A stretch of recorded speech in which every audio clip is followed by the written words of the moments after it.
Hello दोस्तों, आज की कहानी है बेटे की विदाई भाग 1। दिन के 11 बजे थे। व्यास जी का घर आज सजा था। घर के बाहर लोगों का आगमन जारी था। सभी जान पहचान, दोस्त, करीबी रिश्तेदार घर आ गए, लेकिन सभी के चेहरे के समीकरण बता रहे थे कि वो किसी उधेड़ बुन में हैं। सब एक दूसरे से पूछ रहे थे, व्यास जी ने क्यों बुलाया है? घर में आयोजन है, पर किस चीज़ का? व्यास जी के बेटे मुकुल घर में हो रही पूजा की व्यवस्था देख रहा था। उसकी पत्नी घर से बाहर किसी काम के लिए गई हुई थी। घर आए रिश्तेदारों ने जब मुकुल से पूछा कि बेटा, घर में किस चीज़ का आयोजन किया गया है, मुकुल भी अनजान बनते हुए कंधा उचकाते हुए कहा, पता नहीं पापा क्या कर रहे हैं। इस उम्र में पता नहीं उनको क्या क्या याद आ रहा है।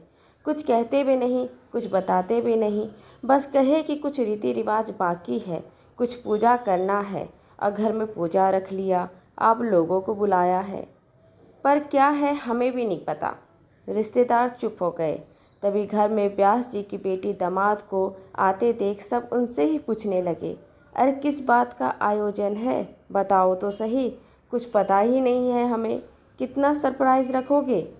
बेटी काजल कही, मुझे भी नहीं पता।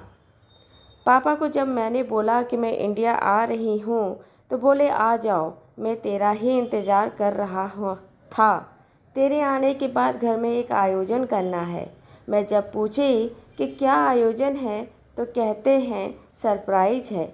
आप लोग की तरह मुझे भी कुछ पता नहीं। सब चुप। अब कहे भी तो क्या कहे।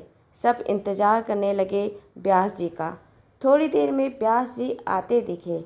आते के साथ कहे, देरी से आने के लिए माफ़ी चाहता हूँ और आप लोग आए, मैं उसके लिए आभार प्रकट करता हूँ। आज मेरे लिए बहुत ख़ास दिन है और आज आप लोग मेरी उस ख़ास दिन में शामिल होकर मुझे खुशी प्रदान करेंगे। मेहमान में आए व्यास जी के सभी दोस्त ने पूछा, अरे यार, है क्या, या तो बता। किसी को कुछ नहीं पता, ना तेरी बेटी दामाद को पता है, ना बेटे को पता है। ऐसा क्या करने वाला है? आखिर हो क्या रहा है? तू अरे चुप हो जा, थोड़ा ठंड रख जिगरे, अभी सब बताता हूँ। घर में सत्यनारायण भगवान की पूजा रखवाया है, पहले उस पूजा को करते हैं। कुछ अच्छा करने से पहले ऊपर वाले को याद करना अच्छी बात होती है ना। किसी ने कुछ कहा नहीं। मुकुल की पत्नी रूही भी तब तक आ गई।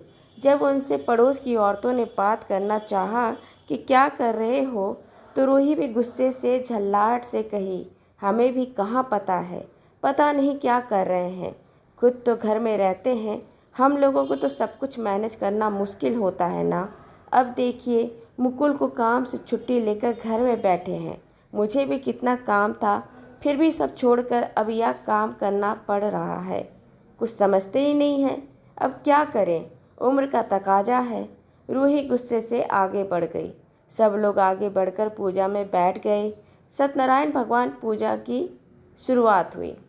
1.5 घंटे बाद सत्यनारायण भगवान की पूजा संपन्न हुई। व्यास जी एक थाली में चावल भरकर लाए। सामने चावल भरी थाली रखकर व्यास जी ने मुकुल और उसकी पत्नी रूही को बोले कि बेटा, यह रिवाज बाकी था, इस रिवाज को करना ज़रूरी है। ये रिवाज बेटा बहू ही करता है। यह चावल, इसको तुम घर से बाहर की तरफ जाना और हाथ में रखें इस थाली में भरे चावल को उठाकर पीछे फेंकना। मुकुल अचरज भरी निगाहों से देखता रहा। पापा, यह क्या बोल रहे हैं?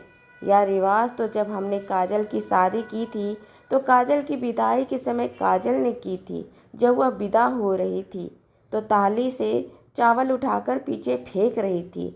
इसका मतलब तो ये होता है ना कि जितना धन धान्य पर मेरा घर भरा रहे, उतना ही धन धान्य मेरा मायका का भी भरा रहे, है ना?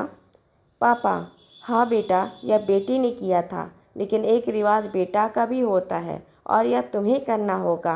पहले यह करो, फिर मैं तुम्हें बताता हूँ, इसका अर्थ समझाता हूँ। मुकुल रोही ने अनमने ढंग से शक्ल बनाते हुए इस रिवाज को पूरा किया। उसके बाद सत्यनारायण भगवान पूजा का प्रसाद वितरण हुआ। प्रसाद का वितरण हुआ। सब मेहमान संदेह भरी नज़रों से व्यास जी को देखते रहे। व्यास जी जैसे सबकी नज़रों को भांप रहे थे। उन्होंने कहा कि आप सबसे एक बात कहना था, एक मशवरा लेना था। यह बहुत बड़ी प्रॉब्लम है मेरे एक दोस्त का, पर वह समझ में मुझे नहीं आया। मैं उस दोस्त को अकेला छोड़ना भी नहीं चाहता। आप मुझे कुछ सलाह दीजिए। मेरा एक दोस्त है, वो अपने बेटा और बहू के साथ रहता है। बेटा और बहू का व्यवहार अच्छा नहीं है। घर में उनका होना ना होने का कोई फ़र्क नहीं है। उनके लिए अगर कोई सादा खाना बनाना हो, उनके लिए अगर ध्यान देना हो, बेटा बहू को पसंद नहीं। दोनों बेटा बहू अपनी पसंद की ज़िंदगी जीने में व्यस्त हैं। अब ऐसे में आप बताइए कि उस पिता को क्या करना चाहिए। हम लोग खाना खाते हैं, तब तक आप लोग इस समस्या का कोई उपाय भी सोचिए। बाहर में खाने की तैयारी है, चलिए बाहर खाना खाते हैं। खाना खाने के बाद आप लोग बताइएगा। व्यास जी के घर में हुए आयोजन में आए मेहमान को आखिर क्यों पता नहीं था कि आयोजन का प्रायोजन क्या है। व्यास जी ने अपने मेहमानों से क्या सवाल पूछा, जानने के लिए देखिए अगला भाग, भाग 2।